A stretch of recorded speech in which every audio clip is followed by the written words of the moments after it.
UP में योगी सरकार की बुलडोजर कार्रवाई को लेकर मचे बवाल के बीच जमीयत उलमाए हिंद की ओर से सुप्रीम कोर्ट में याचिका दायर कर दी गई है। वहीं हाईकोर्ट के आधा दर्जन अधिवक्ताओं की ओर से मंगलवार सुबह हाईकोर्ट में औपचारिक याचिका दाखिल की जाएगी। इसके अलावा सुप्रीम कोर्ट के पूर्व जज और वरिष्ठ वकीलों ने चीफ जस्टिस ऑफ इंडिया को बुलडोजर एक्शन के खिलाफ एक चिट्ठी लिखी है। इसमें यूपी पुलिस की हिरासत में मुस्लिम युवकों की पिटाई और बुलडोजर कार्रवाई को गैर कानूनी बताया गया है। उधर बुलडोजर एक्शन पर मुख्यमंत्री योगी आदित्यनाथ की भी प्रतिक्रिया सामने आई है। मुख्यमंत्री कार्यालय के आधिकारिक ट्विटर हैंडल से एक ट्वीट लिखा गया है। इसमें कहा गया है कि सीएम योगी आदित्यनाथ ने सोमवार को कहा है कि बुलडोजर की कार्रवाई सतत जारी रखी जाए। प्रदेश में किसी गरीब के घर पर गलती से भी कोई कार्रवाई नहीं होगी। मुख्यमंत्री की यह टिप्पणी ऐसे वक्त में आई है जब प्रयागराज में जावेद का घर गिराने के बाद से सरकार विपक्ष के निशाने पर है और सुप्रीम कोर्ट में इसे लेकर याचिका दाखिल की जा चुकी है। आपको बता दें कि जमीयत उलमाए हिंद की लीगल सेल के सचिव गुलजार अहमद आजमी के हस्ताक्षर से सुप्रीम कोर्ट में याचिका दाखिल की गई है। इसमें कहा गया है कि बीजेपी की पूर्व प्रवक्ता नुपुर शर्मा और नवीन जिंदल की ओर से पैगंबरे इस्लाम पर विवादित टिप्पणी के विरोध में कानपुर, प्रयागराज, सहारनपुर समेत अन्य शहरों में प्रदर्शन हुए थे। इस दौरान कानपुर और प्रयागराज में पथराव और आगजनी की घटनाएं भी हुई। इसके बाद कानपुर, प्रयागराज और सहारनपुर में सिलसिलेवार तरीके से प्रशासन ने अवैध तरीके से मुसलमानों के कई घरों को बुलडोजर चलाकर तोड़ दिया। याचिका में यह भी कहा गया है कि सुप्रीम कोर्ट की ओर से पहले ही बुलडोजर की कार्रवाई पर उत्तर प्रदेश सरकार को नोटिस जारी किया गया है। बावजूद इसके अवैध रूप से मकान तोड़ने की कार्रवाई की जा रही है। इस कार्रवाई को रोका जाना चाहिए।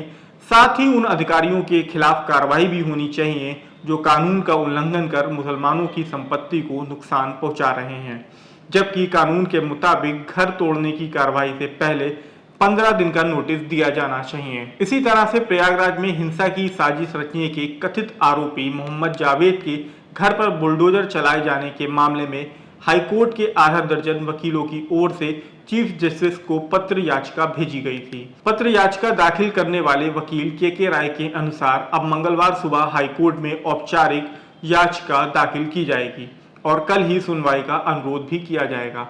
याचिका में मोहम्मद जावेद के परिवार वालों को घर तोड़े जाने का मुआवजा दिए जाने और जिम्मेदार अफसरों के खिलाफ कड़ी कार्रवाई किए जाने की मांग की जाएगी, क्योंकि जिस मकान को तोड़ा गया है वह मोहम्मद जावेद की पत्नी के नाम पर था, जबकि विकास प्राधिकरण ने जावेद के नाम पर शनिवार को नोटिस चस्पा किया और रविवार को सीधे मकान ध्वस्त कर दिया।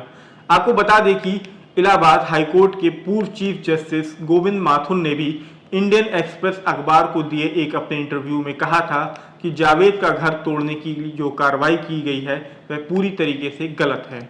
उधर अब योगी सरकार की बुलडोजर कार्रवाई के खिलाफ सुप्रीम कोर्ट और हाईकोर्ट के रिटायर्ड जज समेत 12 लोगों ने चीफ जस्टिस ऑफ इंडिया को पत्र भेजा है और मामले का स्वतः संज्ञान लेने की अपील करी है। लाइव लॉ की एक रिपोर्ट के मुताबिक इस पत्र में कहा गया है कि पैगंबरे इस्लाम पर भाजपा प्रवक्ता की आपत्तिजनक टिप्पणी से नाराज प्रदर्शनकारियों का पक्ष सुनने और शांतिपूर्वक विरोध प्रदर्शन की इजाजत देने के बजाय यूपी में प्रशासन उनके खिलाफ हिंसक कार्रवाई कर रहा है। प्रदर्शन करने वालों पर एनएसए और गैंगस्टर जैसे कड़े कानून लगाए जा रहे हैं।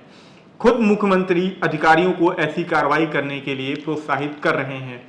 इससे पुलिस को प्रदर्शनकारियों को बेरहमी से और गैर कानूनी रूप से प्रताड़ित करने का प्रोत्साहन मिल रहा है।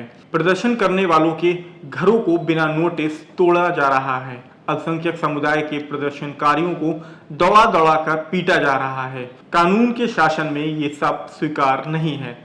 संविधान और मौलिक अधिकारियों का मजाक बना दिया गया है। ऐसे में सुप्रीम कोर्ट को इस मसले पर संज्ञान लेकर कार्रवाई करनी चाहिए। सुप्रीम कोर्ट ने पहले भी आम जनता से जुड़े ऐसे मामलों का संज्ञान लेकर निर्देश दिए हैं। आपको बता दें कि सीजीआई को पत्र लिखने वालों में सुप्रीम कोर्ट के 3 पूर्व जज justice B Sudarshan Reddy, justice V Gopala Gowda, justice A Ganguly शामिल हैं। इनके अलावा दिल्ली हाईकोर्ट के पूर्व chief justice AP Shah, Madras high court के पूर्व जज के चंद्रू, कर्नाटक हाईकोर्ट के पूर्व जज मोहम्मद अनवर भी हैं। पत्र लिखने वालों में इनके अलावा सीनियर एडवोकेट शांति भूषण, इंदिरा जयसिंह, चंदर, उदय सिंह, श्रीराम पांचू, प्रशांत भूषण और आनंद ग्रोवर भी शामिल हैं। बहरहाल अब इस मामले में सबकी निगाहें सुप्रीम कोर्ट और हाई कोर्ट पर लगी हैं। अदालत से बुलडोजर कार्रवाई को लेकर क्या फैसला आता है, क्योंकि सीएम योगी आदित्यनाथ विपक्ष द्वारा घेरने के बाद भी कार्रवाई जारी रखने के निर्देश दे चुके हैं।